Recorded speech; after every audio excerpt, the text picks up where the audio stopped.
Interview.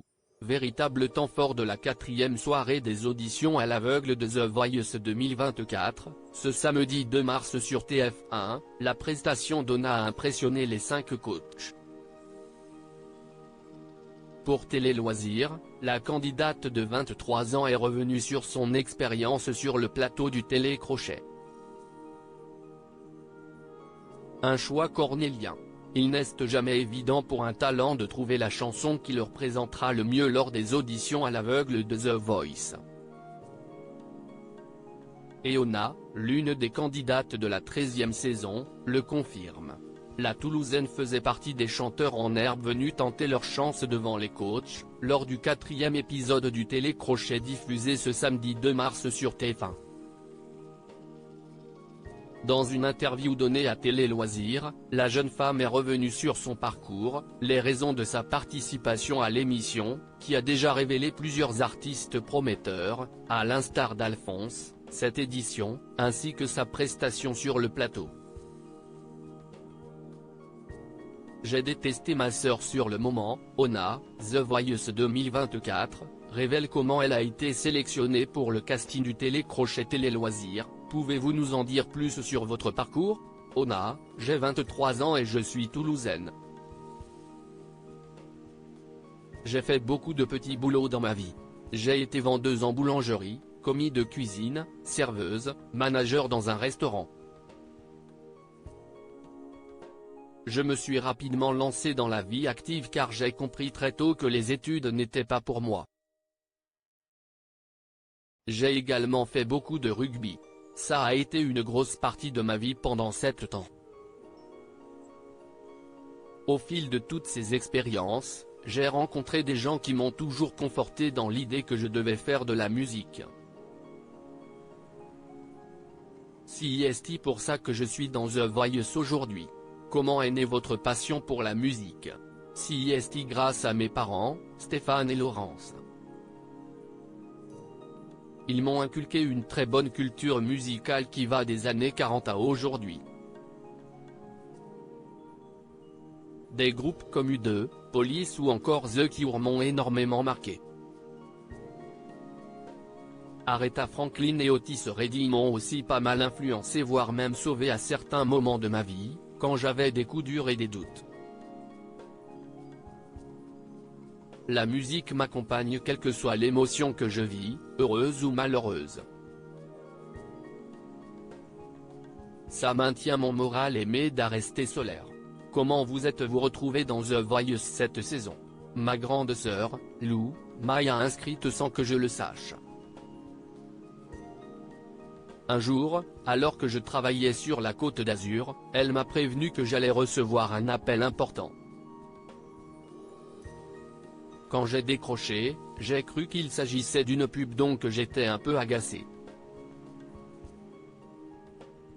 En fait, il s'agissait de la production de The Voice qui m'annonçait que je partais à Paris pour l'audition. Je ne revenais pas. J'ai détesté ma sœur sur le moment, elle rit, Lou m'a dit que je pouvais refuser mais je l'ai écouté et j'ai bien fait. Je ne regrette rien. Pourquoi Ona, The Voice 2024, équipe Zazie, n'a pas participé à la version Kids du Télécrochet? Aviez-vous déjà songé à candidater pour l'émission? Oui. À 16 ans, j'avais envoyé une vidéo mais je n'avais pas voulu poursuivre les castings par flemmardise. Avec le recul, je me dis que j'ai bien fait d'attendre. Je manquais de maturité et d'engouement à l'époque. Aujourd'hui, c'est le bon moment. Je me sens prête. Comment ont réagi vos proches quand ils ont appris votre sélection? Mon père a sauté au plafond. Ma mère et mes grands-parents ont pleuré. Mes nièces, elles, ont cru que j'étais en train de devenir la nouvelle Beyoncé. Elle rit, tout le monde était ravi. J'ai dû garder ma participation secrète pendant pas mal de temps. C'était très dur car je ne sais pas tenir ma langue et mes proches n'arrêtaient pas de me demander. Dans votre portrait, vous expliquez qu'il a fallu attendre que la production de The Voice croie en vous, pour que vous-même vous y croyiez. Je n'ai jamais eu de retour négatif sur ma voix. Malgré tout, j'ai toujours douté de l'objectivité de mon entourage. Ils n'auraient jamais osé me dire que je chantais mal si ça avait été le cas. J'avais donc besoin d'un avis extérieur et que des professionnels me confirment que j'avais ma place dans ce métier. À la base, ça ne devait pas être ce titre. Ona, The Voice 2024, justifie son choix de chanson lors de son audition à l'aveugle que représente l'émission pour vous. Enfant, c'était mon rêve ultime. Je regardais The Voice en me disant qu'un jour, moi aussi j'y serais. Le soir, dans mon lit, je m'imaginais sur scène en chuchotant pourquoi on ne m'entende pas chanter.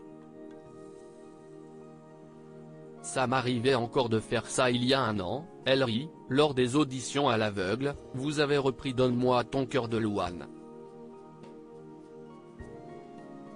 Comment vous est venue cette idée?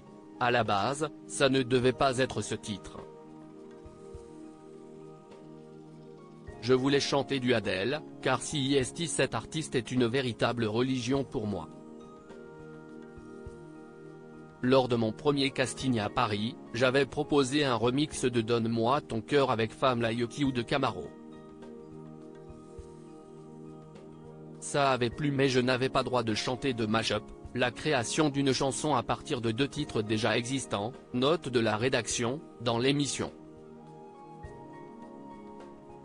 La production m'a alors dit qu'il fallait que je chante en français et qu'ils croyaient en moi sur la chanson de Louane. Est-ce que ce titre a un sens pour vous? En le chantant, je me suis rendu compte que les paroles faisaient écho à ma vie. Il faut se mettre à nu quand on est artiste mais je suis pudique. Ce titre est un coup de pied aux fesses pour Maider à poursuivre cette aventure.